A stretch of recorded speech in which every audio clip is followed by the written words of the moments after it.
ಇದೆಯಾ ಇಲ್ವಾ? ಇದೆಯಾ? ಯಾಕೆ ಇಷ್ಟ ಇದೆ ಕೈ ಎತ್ತಿ ನೋಡೋಣ. ಎಲ್ರಿಗೂ ಸ್ಟೋರಿ ಇಷ್ಟ? ಓಕೆ, ಕೇಳಿಸ್ಕೊಳ್ಳಿ. ನೋಡಿ, ಒಂದು ರಾಜ್ಯ ಆಯ್ತು. ಆ ರಾಜ್ಯದ ಹೆಸರೇನಪ್ಪ ಅಂತಂದ್ರೆ ಏನ್ ಮಕ್ಕಳೇ? ಗಣಿತಪುರ ಅಂತ ಹೆಸರು. ಆದ್ರೆ ಗಣಿತಪುರಕ್ಕೆ ಒಂದು ರಾಜಧಾನಿ ಇತ್ತು ಮಕ್ಕಳೇ. ಯಾವ್ದಿತ್ತು? ಗಣಿತಪುರಕ್ಕೆ ಒಂದು ರಾಜಧಾನಿ ಇತ್ತು. ಆ ರಾಜಧಾನಿ ಹೆಸರೇನು ಮಕ್ಕಳೇ? ಚತುರ್ಭುಜಗಳ ಲೋಕ. ನೋಡಿ, ರಾಜ್ಯ ಗಣಿತಪುರ, ಆ ರಾಜಧಾನಿ ಯಾವುದು? ಚತುರ್ಭುಜಗಳ ಲೋಕ. ಸೊ ಅಲ್ಲಿ ಒಂದು ಸಮಸ್ಯೆ ಎದುರಾಗುತ್ತೆ. ಏನೆದುರಾಗುತ್ತೆ? ಒಂದು ಸಮಸ್ಯೆ ಎದುರಾಗುತ್ತೆ. ಯಾಕಪ್ಪ ಅಂತ ಅಂದ್ರೆ ಈ ರಾಜ್ಯಕ್ಕೆ ಒಬ್ಬ ರಾಜ ಇದ್ದ ಮಕ್ಕಳು. ರಾಜ್ಯಕ್ಕೆ ಒಬ್ಬ ಏನಿದ್ದ? ರಾಜನಿಗೆ ಏನಂತ ಕರಿತೀವಿ ನಾವು? ಕಿಂಗ್. ಅವನ ಹೆಸರು ಏನಪ್ಪ ಅಂದ್ರೆ, ಕಿಂಗ್ನ ಹೆಸರು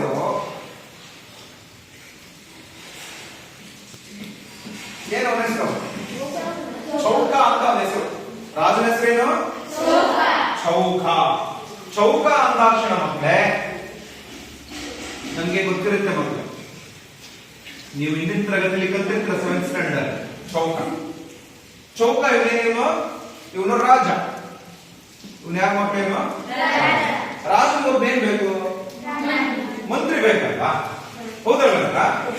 ರಾಜನಿಗೆ ರಾಣಿ ಬೇಕು. ಹೌದು, ರಾಣಿ ಬೇಡ ಈಗ ಸದ್ಯಕ್ಕೆ. ರಾಜನಿಗೊಬ್ಬ ರಾಜನಿಗೆ ರಾಣಿ ಬೇಕಿತ್ತು, ನಿಜ, ಸತ್ಯ. ಆಕೆ ಹೇಳಿದ್ದು ಗಾಯ ಹೇಳಿದ ಕರೆಕ್ಟ್. ಆದ್ರೆ ರಾಜನ ರಾಜ್ಯಭಾರ ಮಾಡಲಿಕ್ಕೆ ಒಬ್ಬ ಏನ್ ಬೇಕು? ಬುದ್ಧಿವಂತ ಮಂತ್ರಿ ಬೇಕು. ಯಾರು ಬೇಕು? ಬುದ್ಧಿವಂತ ಮಂತ್ರಿ ಬೇಕು. ಅವನ ಹೆಸರೇನಪ್ಪ ಅಂತ ಅಂದ್ರೆ ಏನು ಮಕ್ಕಳ ಹೆಸರು? ಇವನು ಆಯತ. ಆದರೆ ಇವನ ಕೆಲಸ ಏನು? ಏನ್ ಮಕ್ಕಳ ಕೆಲಸ? ಮಂತ್ರಿ. ಸಲಹೆ. ಮಂತ್ರಿ ಏನ್ ಮಾಡ್ತಾರೆ? ಸಲಹೆ ನೀಡ್ತಾರೆ. ಈ ಸಲಹೆ ನೀಡಬೇಕಿದ್ರೆ ಒಂದು ಅಚಾನಕವಾದ ಘಟನೆ ಆಗ್ಬಿಡುತ್ತೆ. ಏನಪ್ಪಾ ಅಂದ್ರೆ, ಆ ರಾಜ ಬಕ್ಕಸದ ಒಂದು ರಾಜದ ಬಕ್ಕಸ ಇರ್ತಕ್ಕಂಥ ಕೀ ಇದೆಯಲ್ಲ, ಕೀ, ಆ ಕೀ ನಾಪತ್ತೆ ಆಗ್ಬಿಡುತ್ತೆ. ಏನಾಗುತ್ತೆ ಹೇಳಿ? ಕೀ ನಾಪತ್ತೆ. ಆ ಕೀ ನಾಪತ್ತೆ ಆದಾಗ ಏನಾಗತ್ತಪ್ಪ ಅಂದ್ರೆ, ಆ ಕೀ ಏನು, ಆ ಕೀ ಇತ್ತಲ್ಲ, ಆ ಕೀ ನಾಪತ್ತೆ ಆದಾಗ ಅಲ್ಲಿ ಒಂದೇ ಅಳತೆಯ ಉದ್ದವಾದ ಬಾವುಗಳು ಮಾತ್ರ ಕಾಣ್ತಾ ಇರ್ತವೆ. ಒಂದೇ ಅಳತೆಯ ಉದ್ದವಾದ ಬಾವುಗಳು ಏನ್ ಮಾಡ್ತಾ ಇರ್ತವೆ? ಕಾಣ್ತಾ ಇರ್ತವೆ ಆ ಕೀ ಹತ್ರ. ಸೊ ಮಾತ್ರ ಕೀ ಮಾತ್ರ ಹೊರದೋಗಿರುತ್ತೆ. ಇದು ಕೂಡ 5 ಸೆಂಟಿಮೀಟರ್ ಇರುತ್ತೆ. ಇದು ಕೂಡ ಎಷ್ಟಿರುತ್ತೆ? 5 ಸೆಂಟಿಮೀಟರ್ ಇರುತ್ತೆ. ಆಯ್ತಾ ಮಕ್ಕಳೇ? ಆವಾಗ ಏನಾಗುತ್ತಪ್ಪ ಅಂತಂದ್ರೆ, ಸ್ವಲ್ಪ ಕೋನಗಳು ಕೂಡ ಬೇರೆ ಬೇರೆ ಇರುತ್ತೆ. ಕೋನಗಳು ಏನಾಗಿರುತ್ತೆ? ಬೇರೆ ಬೇರೆ ಇರುತ್ತೆ. ಸೊ ಅವನಿಗೆ ಗಾಬರಿ ಆಯ್ತು. ಅರೆ, ನನ್ಗೆ ಇವಾಗ ಏನ್ ಮಾಡೋದು ಅಂತ ಹೇಳ್ತಾ ಒಂದು ರಾಜ್ಯಸಭೆ ಕರೆಸ್ತಾನೆ. ಏನ್ ಕರೆಸ್ತಾನೆ? ಒಂದು ರಾಜ್ಯಸಭೆನ ಕರೆಸ್ತಾನೆ. ಯಾವ ರಾಜ್ಯಸಭೆಗೆ ಆರ್ಡರ್ ಮಾಡೋದು ಮತ್ತೆ? ರಾಜ ಯಾರಿಗೆ ಹೇಳ್ತಾರೆ? ಮಂತ್ರಿಗೆ ಹೇಳ್ತಾರೆ. ಮಂತ್ರಿ ಏನ್ ಮಾಡ್ತಾರೆ? ರಾಜ್ಯಸಭೆ ಕರೆಸ್ತಾರೆ. ರಾಜ್ಯಸಭೆ ಕರೆಸಿ, ಇಲ್ಲಿರ್ತಕ್ಕಂಥ ಏನು ನಮ್ಮ ರಾಜ್ಯದ ಗಣಿತಪುರದಲ್ಲಿ ವಾಸವಾಗಿರ್ತಕ್ಕಂಥ ರಾಜಧಾನಿ ಇರ್ತಕ್ಕಂಥ ಎಲ್ಲ ಚತುರ್ಭುಜಗಳ ಲೋಕದಲ್ಲಿರ್ತಕ್ಕಂಥ ಎಲ್ಲಾ ಪ್ರತಿನಿಧಿಗಳು ಯಾರಪ್ಪ ಅಂತ ಅಂದ್ರೆ, ಇಲ್ಲಿ ರಾಜ ಒಬ್ಬ ಪ್ರತಿನಿಧಿ ಆಗ್ತಾನೆ, ಮಂತ್ರಿನೂ ಕೂಡ ಒಬ್ಬ ಪ್ರತಿನಿಧಿ ಆಗ್ತಾನೆ, ಮಿಗದವರೆಲ್ಲರೂ ಕೂಡ ಏನಾಗ್ತಾರೆ? ಪ್ರತಿನಿಧಿಗಳಾಗ್ತಾರೆ. ಆವಾಗ ಕರೀತಾರೆ, ರಾಜ ಕರೀತಾರೆ. ರಾಜ ಹೇಳ್ತಾರೆ, ಮಂತ್ರಿ ಬಂದಿರ್ತಾರೆ, ನೋಡಿ ನಾನು ರಾಜನ್ ತರನೇ, ಆದ್ರೆ ರಾಜನ್ ತರ ನಾನು ನನ್ನ ಎಲ್ಲ 4 ಕೋನಗಳು ಎಷ್ಟು ಡಿಗ್ರಿ ಇದೆ? ನನ್ನ 4 ಕೋನಗಳು ರಾಜನ್ ತರನೇ ಇದ್ದೀನಿ ನಾನು, ಆದ್ರೆ ನನ್ನ ಕೋನಗಳು ಮಾತ್ರ 90 ಡಿಗ್ರಿ ರಾಜನ್ ಸಮವಾಗೇ ಇದ್ದೀನಿ. ಆದರೆ ನನ್ನ ಬಾಹುಗಳು ಮಾತ್ರ ಬೇರೆ ಬೇರೆ. ರಾಜನ ತೋರಿಸ್ಕೊಂಡ್ರೆ ಏನಾಗಿದೆ? ಬೇರೆ ಬೇರೆ ಇದೆ. ನಾನು ಮಾತ್ರ ಕಳ್ಳನಲ್ಲ ಅಂತ ಯಾರಲ್ಲ? ಮಂತ್ರಿ ಹೇಳ. ಮಂತ್ರಿ ಅಂದ್ರೆ ಯಾರಲ್ಲಿ? ಆಯತ. ಅಂದ್ರೆ ಅವ್ನು ಹೇಳ್ತಾರೆ, ಏನ್ ಹೇಳ್ತಾರಪ್ಪ ಅಂದ್ರೆ, ಈ ಆಯತದ ಎಲ್ಲಾ ಬಾಹುಗಳು ಏನಾಗಿದೆಯಪ್ಪ ಅಂದ್ರೆ ಸಮಾಂತರ ಆಗಿರ್ಬೋದು. ಇದು ಇದಕ್ಕೆ ಸಮಾಂತರ, ಇದು ಇದಕ್ಕೆ ಸಮಾಂತರ, ಇದು ಇದಕ್ಕೆ ಸಮಾಂತರ. ಆದ್ರೆ ಈ ಬಾಹು ಸಮ ಆಗಿದೆ, ಈ ಬಾಹು. ಬಟ್ ರಾಜನ ಎಲ್ಲಾ ಬಾಹುಗಳು ಏನಾಗಿದೆ ಮಕ್ಕಳು? ಏನ್ ನೋಡೋಣ. ಎಲ್ಲಾ ಬಾಹುಗಳು ಏನಾಗಿರುತ್ತೆ? ಸಮ ಆಗಿರುತ್ತೆ. ರಾಜ ಯಾರು? ಆಯತ. ಸ್ಕ್ವೇರ್. ಸ್ಕ್ವೇರ್, ಚೌಕ. ಸೊ ಆಯತ ಬಂದು ಮಂತ್ರಿ ಮಂತ್ರಿ ಆದ್ರೆ ಎಲ್ಲಾ ಭಾವಗಳು ಸಮ ಇರಲ್ಲ, ಅಭಿಮುಖ ಭಾವಗಳು ಸಮ. ಇದು ಇದಕ್ಕೆ ಸಮ, ಇದು ಇದಕ್ಕೆ ಸಮ. ಬಟ್ ರಾಜನಾಗೆ ಕೋನಗಳೆಲ್ಲ ಏನಾಗಿದೆ? ಸಮ. ಸೊ ರಾಜನಲ್ಲಿ ಎಲ್ಲಾ ಕೋನಗಳು ಸಮ, ಎಲ್ಲಾ ಭಾವಗಳು ಸಮ. Do you understand? ಆಗ ನಾನು ಕಳ್ಳನಲ್ಲ ಅಂತ ರಾಜನೇ ಹೇಳ್ತಾರೆ, ಆದ್ರೆ ಆಯುಧನು ಕೂಡ ನನ್ನ ಕಳ್ಳ ಅಲ್ಲ ಅಂತ ಹೇಳ್ತಾರೆ. ಅರ್ಥ ಆಯ್ತಾ ಮತ್ತೆ? ಆದ್ರೆ ಇನ್ನೊಬ್ಬ ಬರ್ತಾನೆ, ಮಹಾನ್ ಚಕ್ರ ಬರ್ತಾನೆ. ಯಾರು ಗೊತ್ತಾ ಅವನು ಮಕ್ಕಳೇ? ಅವನ್ ಬರ್ತಾನೆ ನೋಡ್ರಿ. ಅವನು ಹೆಂಗಿರ್ತಾನಪ್ಪ ಅಂದ್ರೆ ಅವನು ಮಕ್ಕಳೇ ನೋಡಿ, ನಿಮ್ಗೆ ಈಗ ನಾನು ತೋರಿಸ್ತೇನೆ ಚಿತ್ರಗಳನ್ನ ನೋಡಿ. ಇವನು ಯಾರು? ಇವನು ಮಂತ್ರಿ. ಇವನು ಯಾರು? ಇವನು ರಾಜ, ಚೌಕ ಅಲ್ವಾ? ಹಾಗೆ ನೆಕ್ಸ್ಟ್ ಮಕ್ಕಳೇ ಇನ್ನೊಬ್ಬ ಬರ್ತಾನೆ. ಯಾರಪ್ಪ ಅಂತ ಅಂದ್ರೆ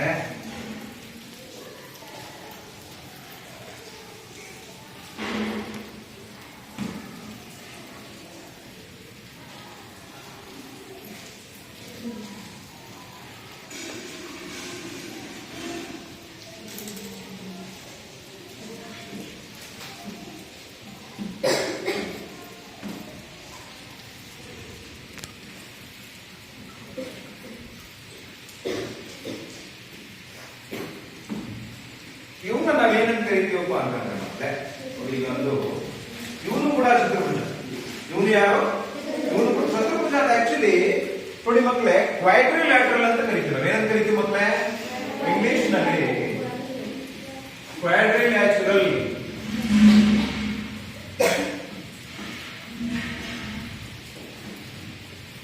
ಕ್ವಾಡ್ರಿಲ್ಯಾಟರಲ್ ಅಂತಂದ್ರೆ ಏನು ಮಕ್ಕಳೇ?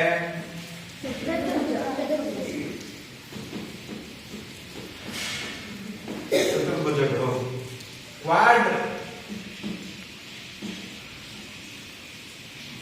ಕ್ವಾಡ್ರಿ ಅಂದ್ರೆ ಎಷ್ಟು ಗೊತ್ತಾ ಮಕ್ಕಳೇ? ಏನು ಕ್ವಾಡ್ರಿ? 4. ಲ್ಯಾಟ್ರಲ್ ಅಂದ್ರೆ ವೆರಿ ಗುಡ್, ವೆರಿ ಗುಡ್. ಬಿಡಿ ಚಪ್ಪಾಳೆ. ಅರ್ಥ ಆಯ್ತಾ ಮಕ್ಕಳೇ? ಸೊ ಹಾಗಾಗಿ ಇನ್ನು ನಾವೇನಂತ ಕರೆಯೋಣಪ್ಪ ಅಂದ್ರೆ ಇವನೊಬ್ಬ ಎಂತ ಇವನು ಸಮಾಂತರ ಚತುರ್ಭುಜ. ಹೆಸರೇನು? ಸಮಾಂತರ ಚತುರ್ಭುಜ.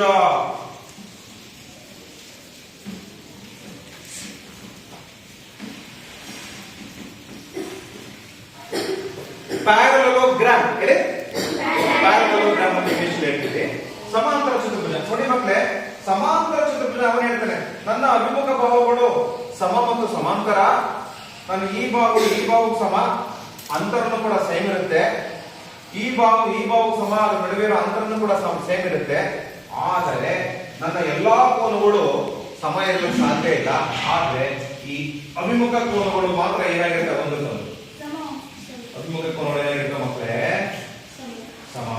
ಈ ಕೋನ ಸಮ ಆಗುತ್ತೆ ನೋಡಿ. ಸಮ ಅಂತ ಹೆಂಗೆ ಹೇಳ್ತೀರಿ ನೋಡಿ? ಎರಡನ್ನು ಜೋಡಿಸಿದ್ರೆ ಕೋನಗಳು ಏನಾಗಿದೆ ಮಕ್ಕಳೇ? ಎರಡು ಏನಾಗಿದೆ? ಸಮ ಆಗಿದೆ. ಸೊ ಹಾಗೆ ನೆಕ್ಸ್ಟ್ ಮಕ್ಕಳೇ ಇತ್ತವಣ್ಣಲ್ಲ. ಆಮೇಲೆ ಈ ಕೋನ ತಗೊಂಡು ಮತ್ತೆ ಈ ಕೋನ ತಗೊಂಡು ಜೋಡಿಸ್ತೀನಿ ನೋಡಿ ಮಕ್ಕಳೇ. ಇವೆರಡು ನೀವು ಹೇಳ್ಬೇಕು ಕರೆಕ್ಟ್ ಆಗಿ ಅರ್ಥ ಮಾಡ್ಕೊಂಡು ಹೇಳಿ. ಇವೆರಡು ಏನಾಗಿದೆ ಹೇಳ್ರಪ್ಪ? ಇವೆರಡು ಏನಾಗಿದೆ? ಸಮ ಆಗಿದೆ. ಹಾಗಿದ್ಮೇಲೆ ಈ 4 ಕೋನಗಳನ್ನ ಜೋಡಿಸ್ಬಿಟ್ರೆ ಮಕ್ಕಳೇ, 4 ಕೋನಗಳನ್ನ ಜೋಡಿಸಿದ್ರೆ ನಮ್ಗೆ ಏನ್ ಸಿಗ್ಬೋದು ಅಂತ ನೀವು ಕರೆಕ್ಟ್ ಯೋಚನೆ ಮಾಡಿ ಹೇಳ್ಬೇಕಾಗುತ್ತೆ. ಹೇಳ್ತೀರಾ? ಏನ್ ಸಿಗ್ಬೋದು? ಹೌದಾ? ನಿಜನಾ? ಸತ್ಯನಾ? ವೃತ್ತ ಸಿಗುತ್ತೆ. ಏನ್ ಸಿಗುತ್ತೆ ಮಕ್ಕಳೇ ನೋಡಿ? ಜಸ್ಟ್ ಬಾಯಿ ಕಮ್ಮಿ. ಯಾರಾದ್ರೂ ಒಬ್ಬರು ಬಾಯಿ ಒಬ್ಬಳಿಗೆ ನಿಂತ್ಕೊಳ್ಳಿ. ಹಿಂಗಿಡ್ಕೊ ನಿಂತ್ಕೊಳ್ಳ ನಮಗೆ. ನೋಡಿ ಒಬ್ಬ ಜೋಡಿಸ್ಬಾರ, ಇಲ್ಲಿ ಬಾರ. ಯಾರಾದ್ರೂ ಬಂದು ಹೆಲ್ಪ್ ಮಾಡಪ್ಪ. ನಿಮ್ ಮೇಷ್ಟ್ರಿಗೆ ಹೆಲ್ಪ್ ಮಾಡೋ ಕಷ್ಟ ನಿಮ್ಗೆ? ಮೇಷ್ಟ್ರ ಮೇಲೆ ಪ್ರೀತಿ ಇದೆಯಲ್ವಾ ನಿಮ್ಗೆ? ಇಲ್ವಾ? ಇಲ್ವನಪ್ಪ? ಆಯ್ತಪ್ಪ, ಹಿಡ್ಕಾಯ್ತು. ಈ ಕಡೆ ಇನ್ನೊಬ್ಬ ಬಾರ, ಈ ಕಡೆ ಇನ್ನೊಬ್ಬ. ಇಷ್ಟೆಲ್ಲ ನಾವು ಕತೆ ಹೇಳಿದ್ರೆ ಇಷ್ಟೆಲ್ಲ ಸಾಕಾಗಿದೆ. ಈಗ ನಿಮ್ಗೆ ಯಾವ ತರ ಕಾಣಿಸ್ತಾ ಇದೆ? ಅದು ಯಾವ ತರ ಕಾಣಿಸ್ತಾ ಇದೆ ನೋಡಿ. ವೃತ್ತ ತರ ಕಾಣಿಸ್ತಿದೆ ಅಲ್ವಾ? ಆ ವೃತ್ತ, ಒಂದು ವೃತ್ತ ಇದೆ ಅಂದ್ರೆ ಮಕ್ಕಳೇ, ಕರೆಕ್ಟ್ ಆಗಿ ಒಂದು ವೃತ್ತ ಇದೆ ಅಂತ ಅಂದ್ರೆ ಆ ವೃತ್ತ ಎಷ್ಟು ಡಿಗ್ರಿ ಬರುತ್ತೆ? ಇಲ್ಲಿಂದ 0 ಡಿಗ್ರಿಯಿಂದ ಸ್ಟಾರ್ಟ್ ಆದ್ರೆ ಎಲ್ಲಿ ಗಂಟ ಬರುತ್ತೆ ಮಕ್ಕಳೇ? ಎಷ್ಟು ಡಿಗ್ರಿ ಬರುತ್ತೆ? ಇದ್ರಿಂದ ನೀವು ತಿಳ್ಕೋಬೇಕಾಗಿರೋದೇನು? ಚತುರ್ಭುಜದ 4 ಒಳಕೋನಗಳ ಮೊತ್ತ ಎಷ್ಟು ಡಿಗ್ರಿ? 360 ಡಿಗ್ರಿ. ಜೋರಾಗಿ ಹೇಳಿದ್ರ? ಚತುರ್ಭುಜದ 4 ಒಳಕೋನಗಳ ಮೊತ್ತ ಎಷ್ಟು? ಓಕೆ. ಹಾಗಿದ್ದ ಮೇಲೆ ಬನ್ನಿ. ಥ್ಯಾಂಕ್ ಯು ಮೈ ವಾಟ್ಸ್. ಕೂತ್ಕೊಳ್ಳಿ.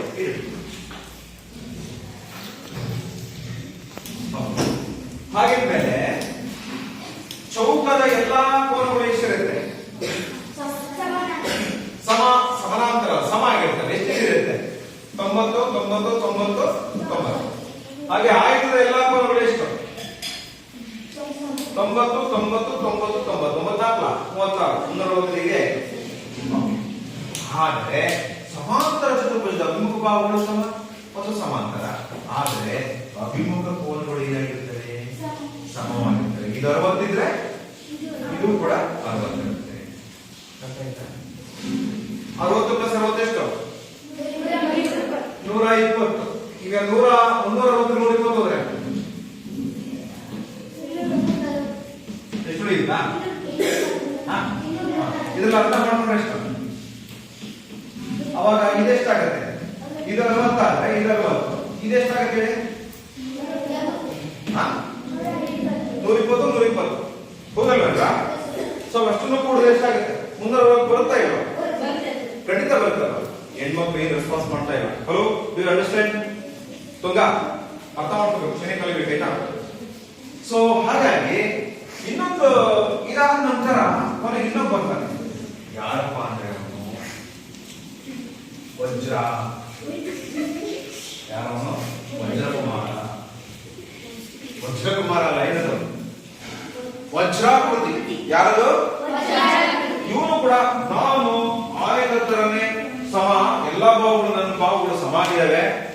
ಆದ್ರೆ ನನ್ನ ಕರ್ಣಗಳು ಪರಸ್ಪರ ಏನಾಗಿ ವರ್ತಿಸ್ತವೆ? ಲಂಬವಾಗಿ ವರ್ತಿಸ್ತವೆ. ಸೊ ಹಾಗಾಗಿ ನಾನು ಕಳ್ಳ ಅಲ್ಲ ಸ್ವಾಮಿ ಅಂತ ಒಪ್ಕೋತಾನೆ. ಯಾರು? ವಜ್ರಾಕೃತಿ. ವಜ್ರಾಕೃತಿಗೆ ಇಂಗ್ಲಿಷ್ ನಲ್ಲಿ ರಾಂಬಸ್. ಏನೇಳಿ? ರಾಂಬಸ್.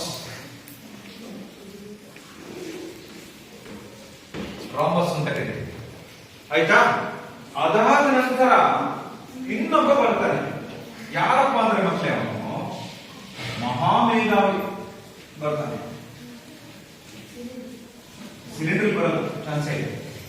ನೋಡಿ ಸ್ವಾಮಿ, ನನ್ನ ಅಭಿಮುಖ ಬಾಹುಗಳು ಒಂದಕ್ಕೊಂದು ಸಮ ಅಲ್ಲ, ಸಮಾಂತರ ಆಗಿದ್ದಾವೆ. ಆದ್ರೆ ಈ ನನ್ನ ಅಕ್ಕಪಕ್ಕದ ಬಾಹುಗಳು ಸಮ ಇರ್ತವೆ. ಆದ್ರೆ ನಾನ್ ಮಾತ್ರ ಕಳ್ಳ ಅಲ್ಲ. ನನ್ನ ಹೆಸರು ಟ್ರಾಪಿಜಿಯ. ಏನಂತ ಕರೀತಾರೆ? ಟ್ರಾಪಿಜಿಯ ಅಂತ ಕರೀತಾರೆ. ಓ, ಇವನಿಗೆ ಬಹಳ ತಲೆ ಕೆಡ್ತು. ಯಾರಿಗೆ ಮಂತ್ರಿಗೂ ತಲೆ ಕೆಟ್ಟದ್ದು. ಕಳ್ಳ ಯಾರು? ಸೊ ಆವಾಗ ಕೊನೆಗೆ ಇನ್ನೊಬ್ಬ ಬರ್ತಾನೆ. ಯಾರು ಗೊತ್ತಾ? ಇನ್ನೊಬ್ಬ. ಇವನು ಯಾರು ಅಂತ ನಿಮ್ಗೆ ಗೊತ್ತಾ? ಗೊತ್ತಿರ್ಬೋದ್ರೆ ಯಾರು ಅಂತ? ಇಲ್ಲಿ ಒಂದು ಬಾಲ ಹಾಕ್ಬಿಡ್ತೀನಿ. ನೀವು ಯಾರು ಅಂತ ಗೊತ್ತಾಗುತ್ತೆ. ಪತಂಗ, ಗಾಳಿಪಟ, ಪತಂಗ, ಕೈಟ್ ಏನಂತ ಕರಿತೀವಿ ಮಕ್ಕಳೇ? ಕೈಟ್ ಅಂತ ಕರಿತೀವಿ. ಪತಂಗ ಅಥವಾ ಕೈಟ್ ಅಂತ ಕರಿತೀವಿ. ಆವಾಗ ಈ ಬಾಹು ಸಮ, ಈ ಬಾಹು ಸಮ, ಈ ಕೋನ ಸಮ, ಈ ಕೋನ ಏನಾಗುತ್ತೆ ನೋಡ್ರಿ? ಈ ಕೋನ ಸಮ ಚಾನ್ಸ್. ಈ ಕೋನ ಸಮ. ಆವಾಗ ಕೊನೆಗೆ ನಿಜವಾದ ಕಳ್ಳ ಯಾರು ಅಂತ ಗೊತ್ತಾಗುತ್ತೆ. ಯಾರಿರ್ಬೋದು ಹೇಳಿ ನೋಡೋಣ? ಕಳ್ಳ ಪತಂಗನೇ ಕಳ್ಳ ಅಲ್ಲಿ. ಯಾಕಂದ್ರೆ ಎಲ್ಲರೂ ನೋಡಿದ್ರು. ಅಲ್ಲಿ ನಮಗೆ ಯಾಕಾಗಿತ್ತು ಅಂದ್ರೆ ಎರಡು ಬಾಹುಗಳು ಸಮ ಇದೆ, ಎರಡು ಕೋನಗಳು ಸಮ ಇರ್ತಾ ಇದೆ. ಯಾರು ಕದ್ದರು ಅಂತ ಗೊತ್ತಾಗ್ತಾ ಇಲ್ಲ. ಅವಾಗ ಕನ್ಫ್ಯೂಷನ್ ಆಯ್ತು. ಅವಾಗ ಬಂದು ಹೇಳ್ತಾನೆ, ಈ ಮಂತ್ರಿ ಹತ್ರ ಹೇಳ್ತಾನೆ, ಆಯ್ತಾ ಮಂತ್ರಿ ಹತ್ರ ಬಂದು ಪತಂಗ ಹೇಳ್ತಾನೆ, ಸ್ವಾಮಿ ನಾನು ಕಳ್ಳ, ನಾನೇ ನಿಮ್ ಕೀನ ಕದ್ದಿರೋದು ಅಂತಾನೆ. ಅವಾಗ ರಾಜನು ಕೂಡ ಚೌಕ ಹೇಳ್ತಾನೆ, ಆಯ್ತಪ್ಪ ನೀನ್ ಮಾಡಿದ ತಪ್ಪಿಗೆ ಕ್ಷಮೆ ಇದೆ, ಆಯ್ತು ನಿನ್ ಕಳ್ಳ ಅಂತ ಒಪ್ಕೊಂಡಲ್ಲ, ಕೀ ಕೊಡು ಅಂತಾನೆ. ಕೀ ಇಸ್ಕೊಳ್ತಾನೆ. ಹಾಗಾಗಿ ಆ ರಾಜನ ಕೊನೆಗೆಲ್ಲ ನಾವೆಲ್ಲ ಗಣಿತ ಪಡೆದವರು, ನಾವೆಲ್ಲ ಚತುರ್ಭುಜಗಳು, ಏನು ಈ ಪಾಠದಿಂದ ಈ ನೀತಿಯಿಂದ ಏನ್ ನಾವು ತಿಳ್ಕೊಂಡ್ವಿ, ಈ ಸ್ಟೋರಿಯಿಂದ ಏನ್ ನೀತಿ ಏನು ಗೊತ್ತಾಯ್ತಾ ಯಾರಾದ್ರೂ? ಏನ್ ನೀತಿ ನೋಡೋಣ ಹೇಳಿ. ಅಂದ್ರೆ ಎಲ್ಲರೂ ಇದ್ದಾರೆ, ಎಲ್ಲಾ ಸದಸ್ಯರು ಇದ್ದಾರೆ. ಯಾರಿದ್ದಾರೆ? ಚೌಕ ಇದ್ದಾರೆ, ರಾಜ ಇದ್ದಾನೆ, ಆಯುಧ ಮಂತ್ರಿ ಇದ್ದಾರೆ, ಮತ್ತೆ ಇಲ್ಲಿ ಸಮಾಂತರ ಚತುರ್ಭುಜ ಇದೆ, ಮತ್ತೆ ವಜ್ರಾಕೃತಿ ಇದೆ, ಇದೇನಿದೆ ಒಂದು ತ್ರಾಪಿಜ್ಯ ಇದೆ, ಮತ್ತೆ ಪತಂಗ ಇದೆ. ಆಯ್ತಾ ಮಕ್ಕಳೇ? ಎಲ್ಲವೂ ಕೂಡ ಇದ್ದಾರೆ ಮಕ್ಕಳೇ. ಇನ್ನೂ ಡೀಟೇಲ್ಸ್ ನಾನು ಹೇಳ್ತೀನಿ ಮಕ್ಕಳು, ಸ್ಟೋರಿ ನಿಮ್ಗೆ ಸಿಂಪಲ್ ಆಗಿದೆ ಅಂತ ಹೇಳಿದ್ ಮಕ್ಕಳು. ಆಯ್ತಾ? ಸೊ ಇವೆಲ್ಲವನ್ನು ಗಮನಿಸಿದಾಗ ಅಲ್ಲೆಲ್ಲಾ ಗಣಿತ ರೂಪದಲ್ಲಿರ್ತಕ್ಕಂಥ ಎಲ್ಲ ಚತುರ್ಭುಜಗಳ ರೂಪದಲ್ಲಿರ್ತಕ್ಕಂಥ ಎಲ್ಲರೂ ಇದ್ದಾರೆ ಸದಸ್ಯರು. ಆದರೆ ಪ್ರತಿಯೊಬ್ಬ ಸದಸ್ಯರ ಗುಣಗಳು ಒಂದೇ ಇದೆಯೋ ಬೇರೆ ಬೇರೆ ಇದೆಯೋ? ನೀವೆಲ್ಲರೂ ಕೂಡ ತರಗತಿಯಲ್ಲಿದ್ದೀರಾ. ನೀವು ಈ ಕಡೆ ಹೆಣ್ಮಕ್ಳಿದ್ದೀರಾ, ಈ ಕಡೆ ಗಂಡ್ಮಕ್ಳಿದ್ದೀರಾ. ನೀವೆಲ್ಲರೂ ಒಂದೇನಾ? ಇಲ್ಲ. ಪ್ರತಿಯೊಬ್ಬರು ಸಹ ಏನೇನಾಗಿದ್ದೀರಾ? ಬೇರೆ ಬೇರೆ ಗುಣ, ಬೇರೆ ಬೇರೆ ಮುಖ ಹೋಲಿಕೆ, ಬೇರೆ ಬೇರೆ ಬಣ್ಣ, ಇದೆಲ್ಲವೂ ಕೂಡ ನಿಮಗೆ ಅರ್ಥ ಆಯ್ತಾ ಮಕ್ಕಳೇ? ಹಾಗಾಗಿ ನಾವು ಇವತ್ತಿನ ಪಾಠ ಯಾವ್ದಪ್ಪ ಅಂದ್ರೆ, ನಾವು ಕಲಿಬೇಕಾಗಿರೋ ಪಾಠದ ಹೆಸರು ಮಕ್ಕಳೇ ಚತುರ್ಭುಜಗಳು ಮತ್ತು ಅದರ ಗುಣಲಕ್ಷಣಗಳು. ಹೇಳಿ, ಅದರ ಗುಣಲಕ್ಷಣಗಳು. ಓಕೆ, ಅರ್ಥ ಆಯ್ತಾ ಮಕ್ಕಳೇ? ಸ್ಟೋರಿ ಇಷ್ಟ ಆಯ್ತಾ? ಚೆನ್ನಾಗಿದೆಯಾ ಸ್ಟೋರಿ? ಓಕೆ.